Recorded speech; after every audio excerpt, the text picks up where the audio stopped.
Assalamualaikum warahmatullahi wabarakatuh. Alhamdulillahirabbil alamin. Wabihi nasta'in ala umurid dunya waddin. Wassalatu wassalamu ala asrofil anbiya wal mursalin. Nabiyina habibina wa maulana Muhammad wa ala alihi wa sahbihi ajmain. Amma ba'd. Syukur selalu kita panjatkan kehadirat Allah Subhanahu wa taala atas segala nikmat karunia dan hidayahnya, sehingga pada kesempatan kali ini kita dapat kembali dalam kajian Baitul Hikmah bersama Ustadz Haji Aris Madani SPDI dan Ustadz Haji Talkis Nurdianto LC MA PhD kandidat. Salawat serta salam semoga tercurah dan terlimpah dari Allah kepada uswatun hasanah kita Rasulullah Muhammad SAW, sahabatnya, keluarganya, dan seluruh umatnya sampai yaumul kiamah yang insya Allah istiqomah menjalankan tuntunan-tuntunannya.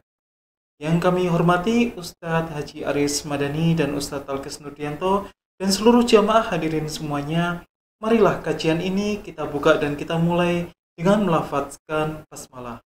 Bismillahirrahmanirrahim. Berikutnya kita akan tahsin Quran yang akan dipandu dan dipimpin oleh Ustadz Haji Aris Madani SPDI. Kepada Ustadz Aris kami persilakan.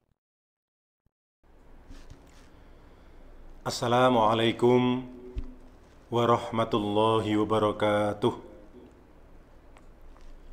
Alhamdulillahi rabbil alamin. Wabihi nasta'inu ala umurid dunya waddin. Wassalatu wassalamu ala asrafil anbiya'i wal mursalin, Nabiyina Muhammad wa ala alihi wa ashabihi ajma'in. Amma ba'd. Para bapak, para ibu, saudara dan saudari sekalian, jamaah kajian Baitul Hikmah yang kami hormati, dan para pemirsa yang dimuliakan Allah Subhanahu wa Ta'ala. Puji dan syukur marilah kita panjatkan kehadirat Ilahi Rabbi Allah Subhanahu wa Ta'ala atas segala nikmat dan karunia yang dilimpahkan kepada kita semua, sehingga pada malam hari ini kita dapat bertemu kembali untuk mengikuti kajian Baitul Hikmah sebagaimana biasanya. Untuk meneruskan tadarus kita, sebelum kita mengikuti kajian Baitul Hikmah, kita akan membaca surah Al-Baqarah ayat 54. Monggo bisa dibuka mushafnya, halaman 16 dan 17. Surah Al-Baqarah ayat 54.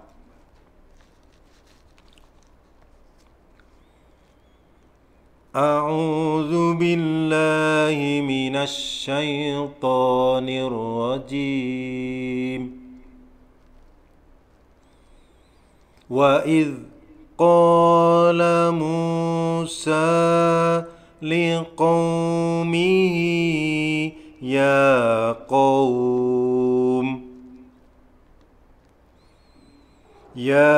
qaumi innakum zalamtum anfusakum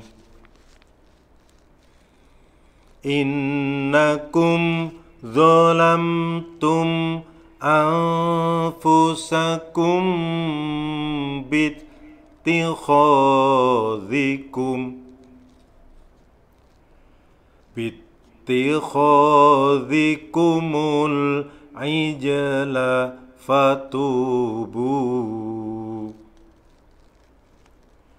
fatubu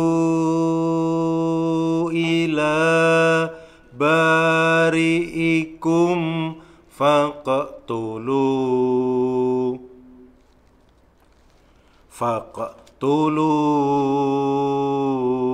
anfusakum dzalikum khairul lakum inda bari'ikum fataba alaikum innahu huwat tawwabur rahim. Ayatnya cukup panjang ya. Mari kita perhatikan untuk bagian pertama. Wa idh qala Musa liqaumihi ya qaum. Perhatikan untuk ucapan wa idh, dzal. Hurufnya dzal. Jadi makharijul huruf dzal itu ada di aqsal lisan, di ujung lidah. Kemudian ketika kita membaca itu kemudian ditempelkan ke gigi seri atas. Wa idh. Nah, seperti itu. Wa idh qala Musa liqaumihi ya qaum. Ya qaum bisa kita baca ya qaum, bisa kita baca ya qaum. Karena ini kita wakafkan. Ya qaumi innakum zalamtum anfusakum. Pada bagian kedua ini ada bacaan gunnah pada kata innakum, nun tasdid. Kalau nun tasdid dibaca gunnah, berdengung. Gunnah musaddadah. Jadi berdengung karena bertasdid. Jadi kalau kita menemukan mim tasdid atau nun tasdid, maka kita baca berdengung. Innakum dengung, nggak boleh innakum. Itu hanya sekedar tasdid, belum berdengung. Maka harus innakum. Nah, seperti itu. Kemudian ada mim mati ketemu dengan huruf dha. Jadi ini kita baca izhar safawi. Innakum zalamtum anfusakum. Kebetulan ada dua izhar safawi, innakum dan zalamtum. Oh, malah tiga ini. Innakum, kemudian zalamtum, lamnya itu, kemudian tumnya, tum anfusakum. Tiga bacaan izhar safawi. Ya qaumi innakum zalamtum anfusakum. Kemudian pada bagian ini yang terakhir, anfusakum, ikhfa, bacaan ikhfa, samar-samar.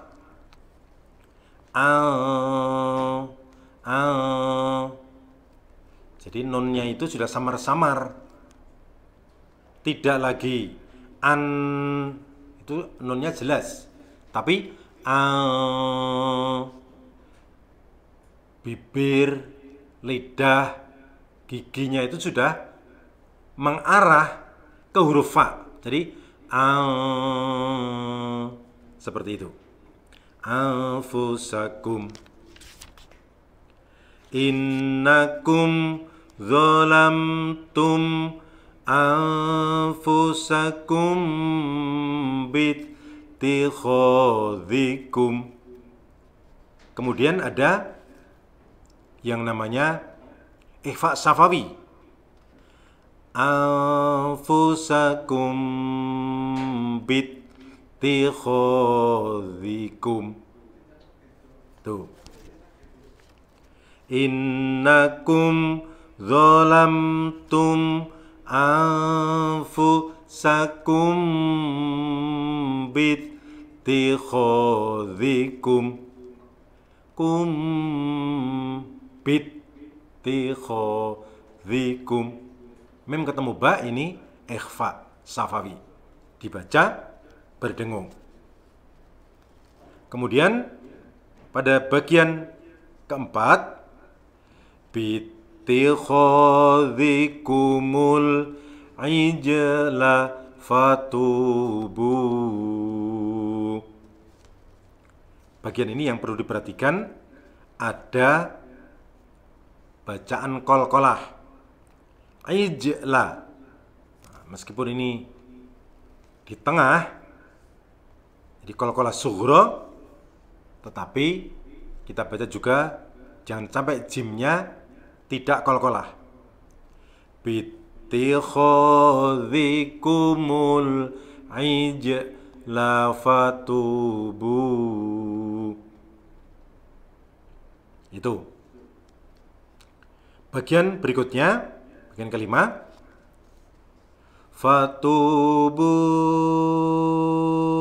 ila bari'ikum faqtulu. Fatubu, bunya membaca bu pada kata fatubu kita panjangkan, karena ini namanya mat jaiz munfasil. Sebenarnya ini aslinya cuma 2, tapi membacanya bisa sampai 4. 2 boleh, 4 boleh. Nah, kalau maksimal yang sempurna dibaca sampai 6. Fatubu, fatubu ila bari'ikum faqtulu. Kemudian bagian ke-6, faqtulu anfusakum. Faqtulu, ada qalqalah sughra. Faqtulu,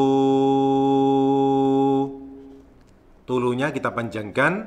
Ini sama dengan yang bu tadi, bacaan mat jaiz munfasil. Faqtulu anfusakum. Kemudian anfusakum itu ikhfa, ya, ikhfa lagi. Anfusakum. Kemudian berikutnya,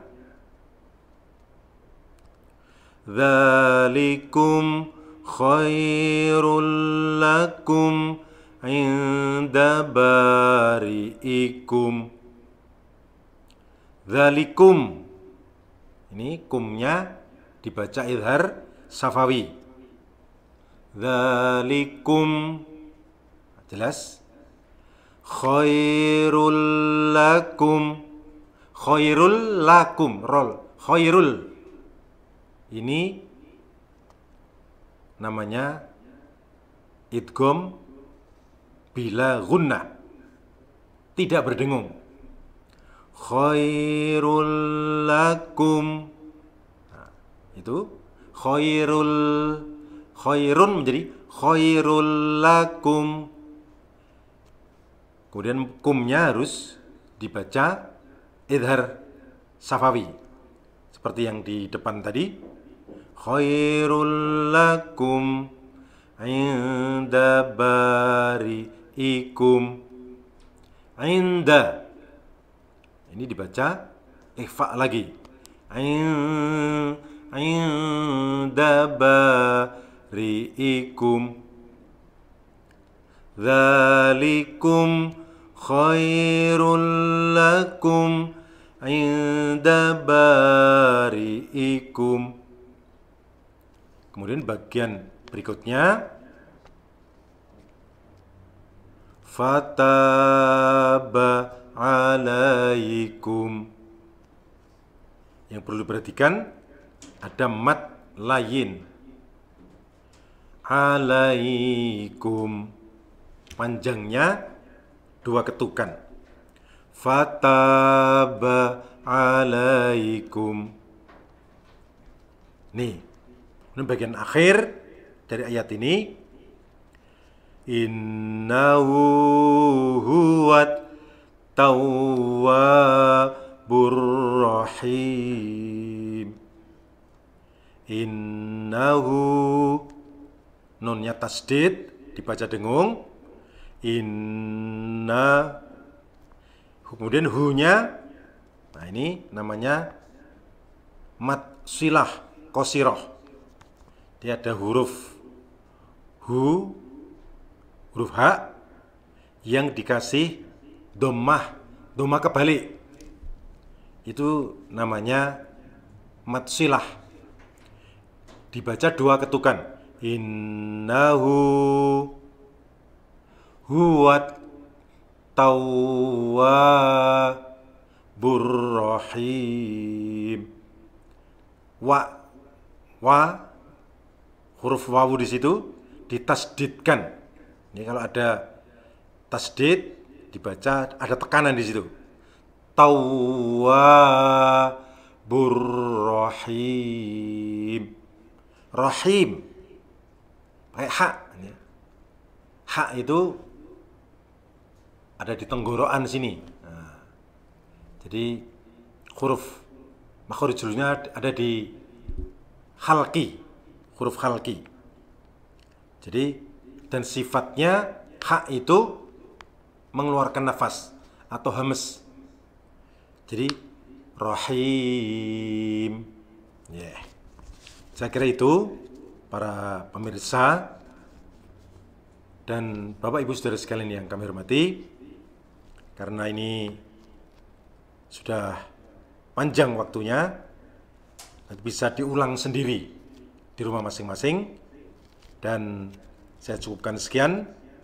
Banyak khilaf dan kurang mohon maaf. Wallahu a'lam bishawab. Wassalamualaikum warahmatullahi wabarakatuh.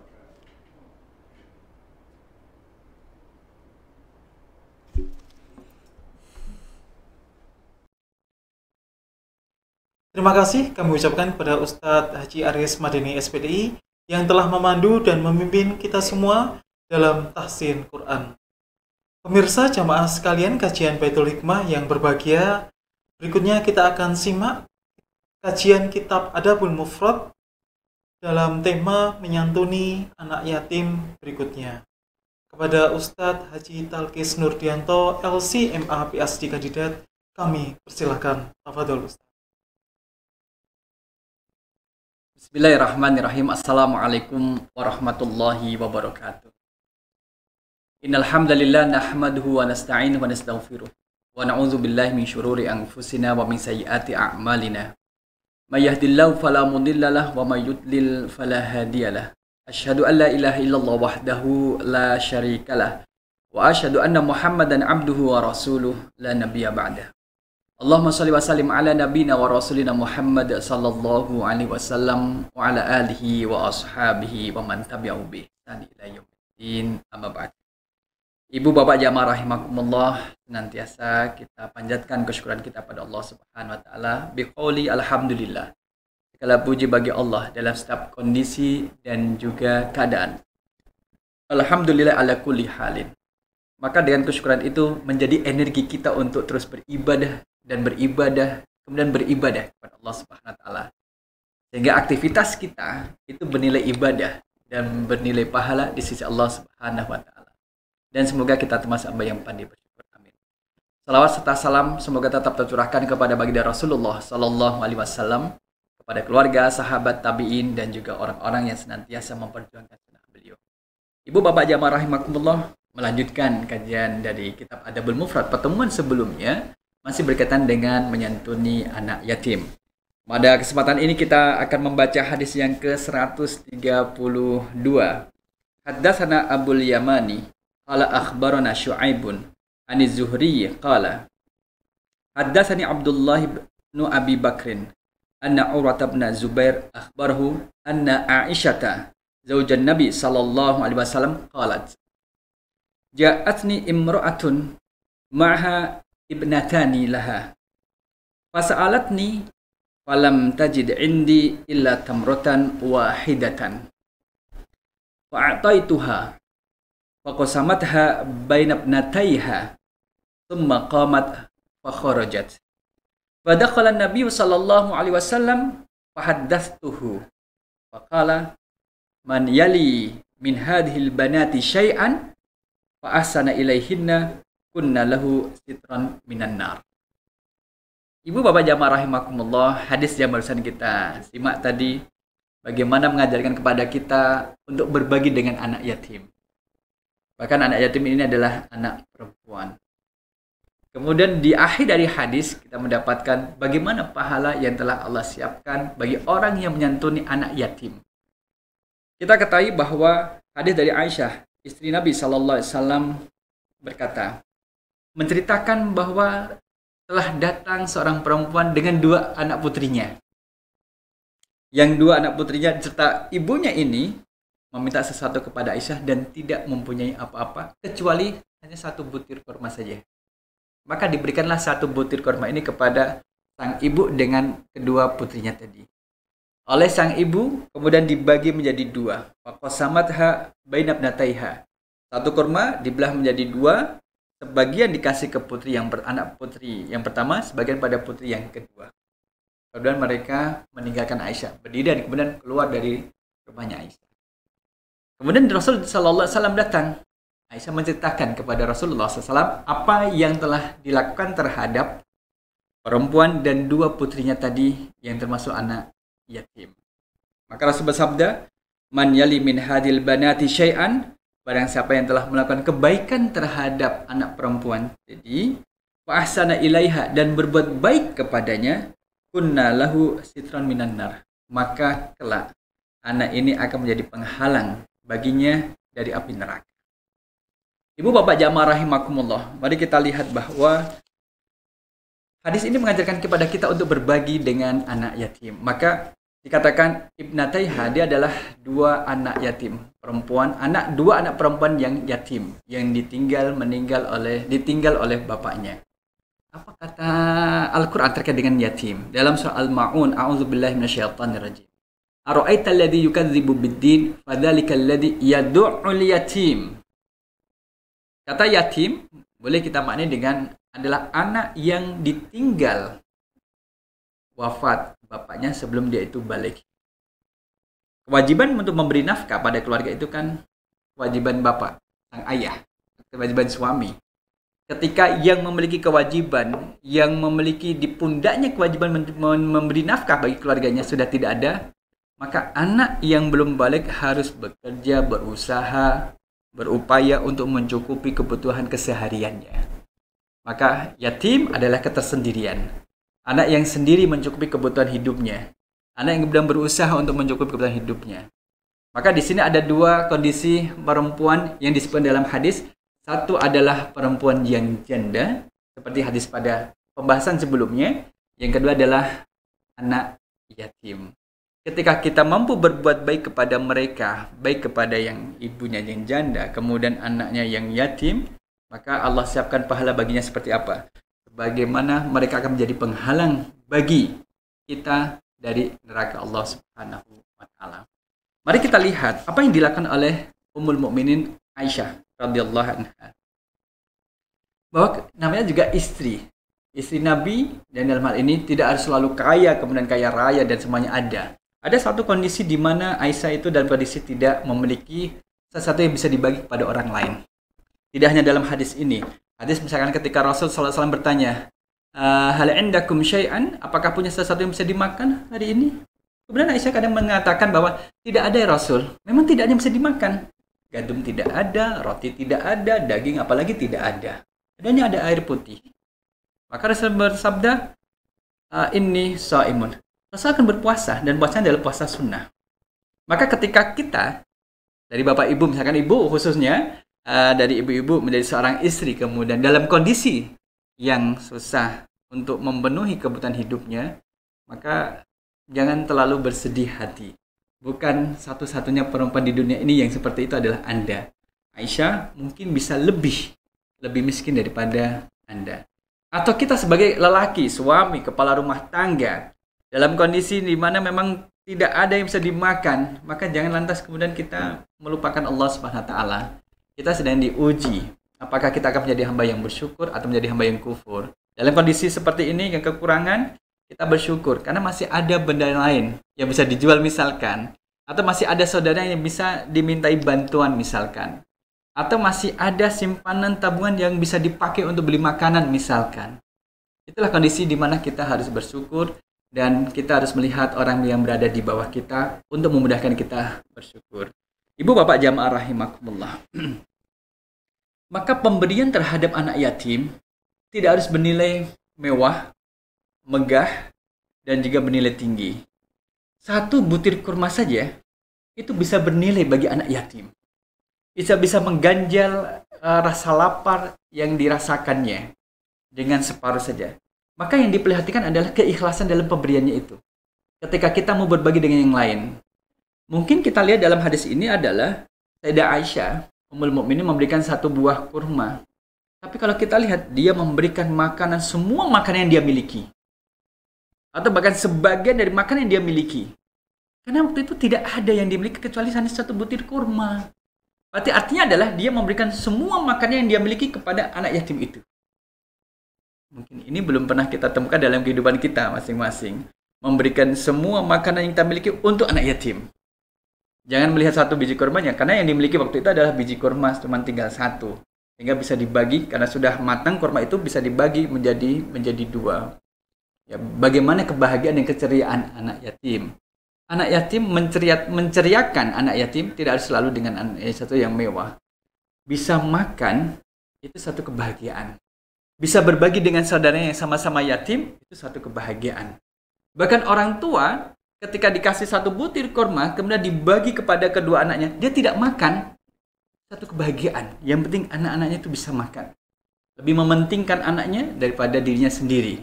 Inilah kebaikan orang tua. Kalau kita lihat dalam bab pembahasan al-walidatu rahimat, bagaimana perempuan-perempuan yang memiliki kasih sayang luar biasa kepada putra-putrinya. Dan mungkin belum tentu sebaliknya, anak yang bisa memberikan kasih sayang pada orang tuanya. Bisa jadi seorang orang tua, seorang ibu itu bisa membesarkan 9 anaknya dengan kerja kerasnya sampai besar dan dewasa, tapi belum tentu 9 anaknya bisa memberikan sesuatu yang berharga dan membahagiakan satu orang tuanya saja. Ya, inilah kebahagiaan memiliki orang tua yang perhatian. Ibu bapak jamaah rahimakumullah. Hadis di atas tadi menyebutkan tentang anak yatim, 2 perempuan anak yatim. Kebiasaan dari orang-orang jahiliyah dulu, mereka akan bermuka masam ketika memiliki anak perempuan. Nah, Ustaz Arif pernah mendengar satu kisah di mana orang-orang ada suku di Arab itu ketika istrinya hamil kemudian melahirkan anak yatim, melahirkan anak perempuan, maka muka itu menjadi hitam masam dan menanggung malu. Kenapa malu? Karena punya anak perempuan. Yes. Kalau sekarang punya anak perempuan senang atau tidak? Senang saja. Apa senangnya? Saja. Senangnya bagaimana? Nantinya sudah ada yang ngopenin, Ustaz. Kalau sudah ada yang ngopenin. Maka ibu bapak jamaah rahimakumullah, itu kan zaman jahiliyah. Jadi pada zaman jahiliyah karena mereka suka berperang, seolah-olah yang menjadi penting bagi kehidupan mereka adalah ketika memiliki anak laki-laki. Bagi suami bangga ketika memiliki anak laki-laki, ya kan? Kalau sekarang punya anak laki atau perempuan tetap senang dan tetap bersyukur. Karena itu bagian daripada ciptaan Allah Subhanahu wa taala. Orang jahiliyah tidak demikian, Bapak Ibu. Jadi kalau misalkan anaknya terlahir itu perempuan, istrinya senang-senang saja, tapi suaminya mukanya muka masam, hitam, malu, nunduk. Sampai kalau kita pernah dengar ada satu kabilah kemudian mengubur hidup-hidup putrinya. Ya kan? Itu kan masa-masa lampau. Ada kabilah dari mana? Kabilah yang itu di mana ada sahabat di situ. Ya. Nah, inilah ibu bapak jamaah rahimakumullah. Islam memuliakan perempuan. Anak perempuan dimuliakan. Janda dimuliakan. Dan banyak kemudian anjuran untuk memuliakan kaum perempuan. Karena kaum perempuan kalau dilihat dari sisi kemampuan, memang lelaki lebih diunggulkan. Ar-rijalu qawwamuna 'alan nisa, ya. Kita tidak lantas kemudian merendahkan perempuan. Perempuan itu direndahkan dalam Islam. Tidak direndahkan. Diperhatikan di dalam Islam. Diperhatikan. Yang tanggung jawab yang besar adalah ada pada laki-laki. Perempuan kadang memiliki keterbatasan pada umumnya, keterbatasan gerak, keterbatasan kekuatan, tenaga, maka dia mendapat perhatian. Misalkan gini, kalau ada seorang suami istri, kalau yang meninggal itu istrinya, kan suaminya menjadi duda. Nah, kalau kita lihat dalam Islam, ya, duda ini kan kemudian bisa menikah lagi dengan kekayaan dia miliki, kemudian kekuatan yang dia punya, pengaruh dan juga ketampanan yang dia bisa menikah lagi. Jadi dia tetap bisa bangkit dan survive dalam kehidupannya. Tetapi ketika yang meninggal ini adalah dalam suami istri, yang meninggal adalah istrinya, suaminya, maka tinggal seorang istri yang kemudian menjadi janda. Dia akan memiliki keterbatasan. Ketika ada suaminya, setiap keperluan itu dipenuhi oleh suaminya, tinggal bilang, "Pak, ini mama mau nanam bunga, dibelikan bunga. Mama mau apa lagi Ustaz Arif? Faisal?" Iya. Suka nganter Faisal kan? Faisal, kemudian spa, ada apa lagi? Rebonding, kemudian apa lagi? Nah, itu kan kalau ada suaminya enak, tinggal kau dikasih kode saja, maka nanti akan diantar ke tempat salon dan sebagainya. Salon kecantikan, bukan salon mobil atau salon bengkel sepeda motor, tapi ke salon yang kecantikan. Tetapi ketika suami sudah tidak ada kan, kemudian tidak bisa bermanja-manja lagi. Tidak ada tempat dia harus memanja. Suaminya sudah tidak ada lagi. Yeah. Maka yang demikian inilah perlu kita beri perhatian. Sebagaimana penjelasan hadis sebelumnya, memberi perhatian terhadap wanita yang janda, itu pahalanya seperti orang yang berjihad di jalan Allah, atau orang yang berpuasa di siang hari, atau orang yang beribadah di malam hari. Ibu bapak jamaah rahimakumullah, maka dalam surah An-Nahl ayat 58, A'udzubillahi minasyaitonir rajim. Wa idza busyira ahadum bil unsa dhalla wajhuhu muswaddan wa huwa kadhim. Apabila lelaki-lelaki pada zaman jahiliyah dulu diberi kabar bahwa anaknya itu adalah perempuan, dhalla wajhuhu, mukanya menjadi gelap. Muswaddan wa huwa kadhim, dia akan marah, malu memiliki anak ketika anaknya itu adalah perempuan. Kenapa? Tidak bisa diajak berperang. Tidak bisa untuk diajak beraktivitas dengan bapaknya yang laki-laki. Tidak bisa diajak untuk naik kuda. Dan tidak bisa diajak untuk melakukan kegiatan yang bisa dilakukan oleh laki-laki. Itu kan suatu anggapan yang salah. Kemudian Islam datang membenarkan bahwa baik anak laki-laki maupun perempuan sama saja. Semua itu adalah ciptaan Allah. Semua memiliki kelebihan dan juga memiliki kekurangan. Oleh karena itulah syariat dalam Islam memberikan perhatian terhadap kaum perempuan ini. Ibu bapak jamaah rahimakumullah, bagaimana dengan menyantuni anak yatim? Hadis berikutnya kalau kita lihat dari hadis 133 dari Nabi SAW, ana wa kafilul yatimi fil jannati kahataini. Aku, yaitu Nabi Muhammad SAW, wa kafilul yatim, dan orang yang menyantuni anak yatim fil jannati, akan berada di surga kahataini, bagikan dua hal ini. Menunjukkan pada dua isyarat dari Rasul. Menunjukkan bahwa antara jari tengah dengan jari telunjuk. Kemudian au kahadhi min hadhihi syakka Sufyanu fil wusta wallati tali ibham. Sufyan sanksi apakah antara jari tengah dengan jari telunjuk atau jari tengah dengan jari jempol, yang menunjukkan bahwa kedekatan antara Rasul dengan orang yang menyantuni anak yatim, nanti mereka akan berada di surga, dan antara dia dengan Nabi itu sangat dekat. Kalau kita lihat misalkan dari jari tengah ke jari jempol, kan jaraknya cuma segini saja. Jari tengah dengan jari telunjuk lebih dekat lagi, menggambarkan kedekatan orang yang menyantuni anak yatim dengan Nabi SAW. Tentunya kalau kita lihat ibu bapak jamaah rahmatullah, sudah banyak rumah atau panti anak yatim di sekitar tempat tinggal kita. Ya, kemudian dosen dengan mahasiswa melakukan penelitian kecil-kecilan terkait dengan manajemen atau pengelolaan keuangan atau sumber daya alam di tempat panti anak yatim ini. Memang kita harus buka mata. Ada yang kemudian pengelolaannya itu baik dan benar, sehingga ini bisa menjadi tabungan bagi pengelolanya di akhirat nantinya, tabungan kebaikan. Ada pengelolaan itu menjadi kurang benar dan kurang tepat sasaran. Mohon maaf kalau bahasa yang kasar mungkin adalah anak yatim jadikan sapi perah saat tadi. Jadi sapi perah, maksudnya adalah sapi perah itu sebagai alat untuk mendapatkan donasi. Yang dijual adalah anak yatim diadukan. Anak yatim ini saya punya anak yatim. Setelah dapat donasi, kemudian menjadi miliknya. Tidak diberikan pada anak yatim. Kemudian anak yatim kemudian protes. Protes bagaimana? Kami jadikan sebagai sapi perah. Kalau ada bantuan diambil. Kalau misalkan lagi kekurangan kami yang diajukan. Nah ini kan kita tidak menutup mata ya. Iya. Dan harapan kita saat tadi artinya adalah panti-panti anak yatim itu memahami terkait dengan konsep penyantunan bagi anak yatim. Ibu bapak jamaah rahimakumullah. Kemudian saya mendapat informasi di satu daerah di Jogja bahwa anak yatim yang berada di panti itu memiliki tabungan. Tabungan ini memiliki tabungan. Jadi kalau ada donatur yang datang menyampaikan amanah, saya berdonasi untuk anak yatim. Ketika amanah untuk anak yatim, maka donasi ini dibagi pada anak yatim yang ada, dimasukkan ke rekening masing-masing. Jadi masing-masing memiliki tabungan, mohon maaf, sampai jutaan. Dan itu menjadi hak milik anak yatim. Pengelola panti anak yatim tidak kemudian mengatur, tidak, justru dikasih penjelasan kepada anak yatim. Ini adalah dana kalian, ini ada tabungan kalian, jangan dihabiskan karena ini untuk persediaan kalian kalau nanti kalian sudah keluar dari panti ini. Sebagai modal usaha di luar sana. Kalian bisa memanage dengan baik. Kalian bisa menggunakan untuk modal usaha di luar sana, bahkan untuk modal dalam berkeluarga kalian. Itu bagus juga. Jadi setiap anak yatim memiliki tabungan. Tapi kalau misalkan donatur yang datang, saya memberikan dana ini untuk panti.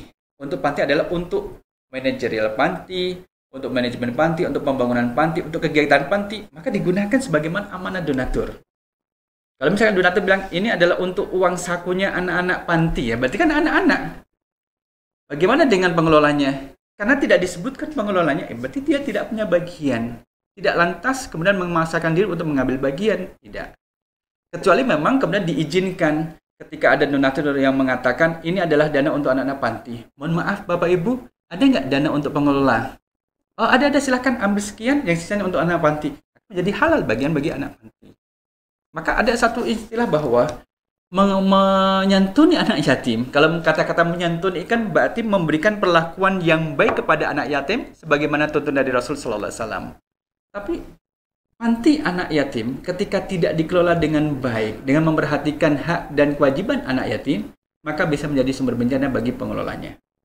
Tapi ketika panti anak yatim ini dikelola dengan baik, kemudian dengan aturan yang ada dalam Al-Quran dan Sunnah Rasul Sallallahu Alaihi Wasallam, maka bisa menjadi penyelamat bagi pengelolanya. Dan berbahagialah Bapak Ibu yang sekarang ini berada di panti anak yatim. Allah berikan kesempatan. Yang kesempatan tidak dimiliki oleh banyak orang, kebanyakan orang. Tapi Bapak Ibu punya kesempatan, entah jadi pengasuh di panti, ya kan? Entah jadi pengelola di panti, atau salah satu pengurus di panti, atau menjadi pengajar di panti, atau bahkan kerja di panti, maka memiliki kontribusi untuk membangun sumber daya manusia anak-anak yang ada di panti itu. Maka anak yatim itu adalah batasannya sebelum dia balik. Kalau sudah balik, tidak disebut anak yatim. Karena dia sudah memiliki bekal dan sudah memiliki kedewasaan dalam berpikir dan bertindak. Yang seharusnya memang kalau di dalam satu panti, pengelolaan panti, memang harus ada kategorisasi dan juga ada batas masanya. Tidak kemudian dikelola dari kecil berada di panti sampai dewasa, sampai sepuh masih di panti, ditanggung oleh panti, ya kan? Ditanggung oleh panti. Kasihan, padahal panti terbatas, memiliki keterbatasan kuota. Biarkan yang sudah pada masanya dia balik, kemudian dibekali dengan soft skill dan keterampilan untuk bekerja, keterampilan yang lainnya, atau bahkan dikuliahkan dengan dana yang ada, sehingga nanti bisa menampung anak-anak yatim yang lainnya yang usianya memang usia masih kecil sampai dia itu nanti dewasa di situ. Terus berkelanjutan. Sehingga panti yang baik adalah alumni dari panti ini yang sudah berada di luar sana, mungkin dari mereka sudah ada yang berkeluarga dan sudah berusaha mandiri, bekerja bersamaan dengan bekal yang dia peroleh selama di panti, maka dia bisa menjadi donatur bagi pantinya, menjadi alumni yang berdonasi kepada pantinya, memberikan testimoni kepada santri-santri yang berada di panti bahwa kita berada di panti ini tidak akan di sini selamanya, tapi kita akan keluar dari panti ini dan menjadi orang sebagaimana yang lain berada di luar sana.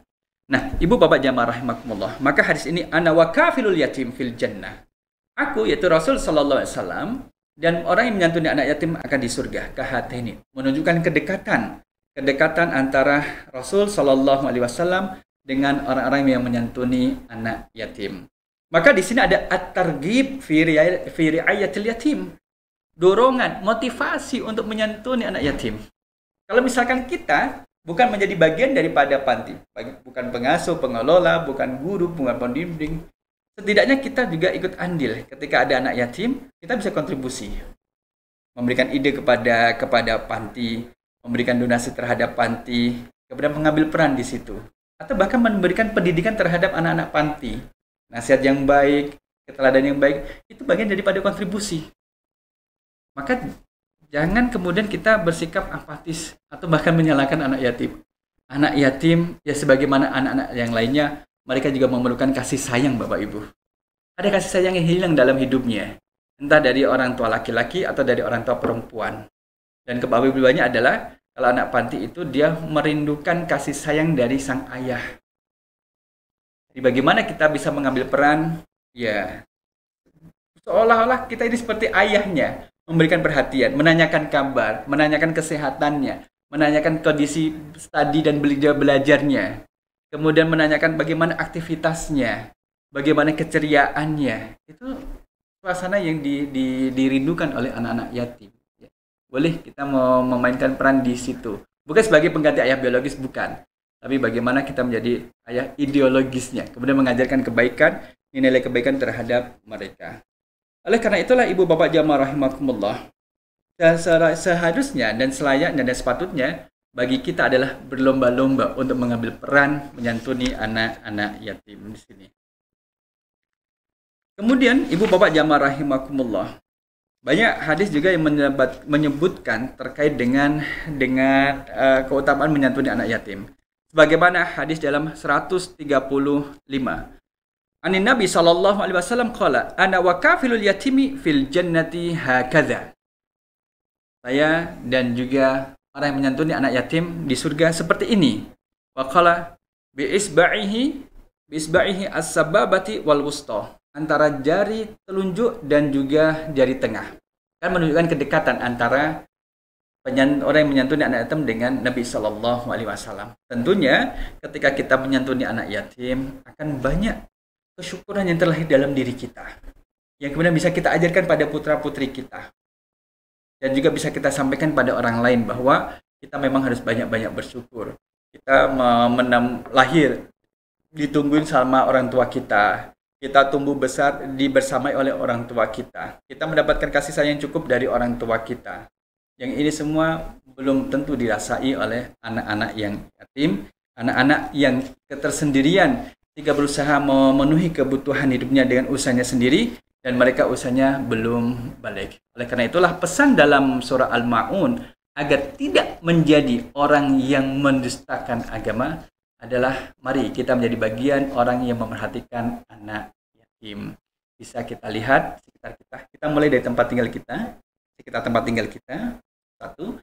Kemudian yang kedua adalah sekitar kita, atau bahkan kalau di sekitar tempat tinggal kita ada panti, maka kita boleh mengambil peran di situ, berkontribusi, entah jadi pengurus, entah menjadi donatur, atau sesekali memberikan kajian atau pembimbingan dan bekal keterampilan kepada anak-anak yatim yang ada di sana. Kalau tidak mampu, misalkan dari yang disebutkan di awal tadi, maka boleh menyampaikan informasi kepada orang lain bahwa di sini ada panti anak yatim yang memerlukan bantuan, mengiklankan, menjadi jembatan bagi orang-orang lain untuk melakukan kebajikan. Demikian, ibu bapak jamaah rahimakumullah, pembahasan kita terkait dengan bagaimana keutamaan menyantuni anak yatim, dan semoga kita menjadi bagian orang-orang yang dimuliakan oleh Rasulullah SAW dalam hadisnya akan bersanding dengan Rasul di surga karena menjadi penyantun anak yatim.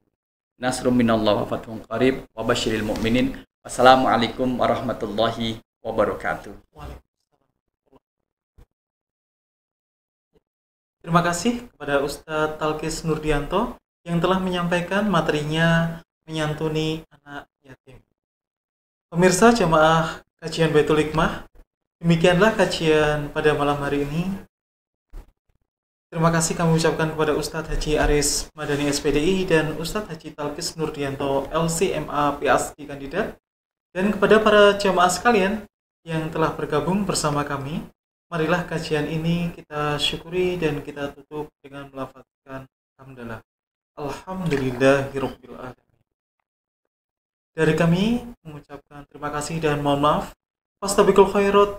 Wassalamualaikum warahmatullahi wabarakatuh.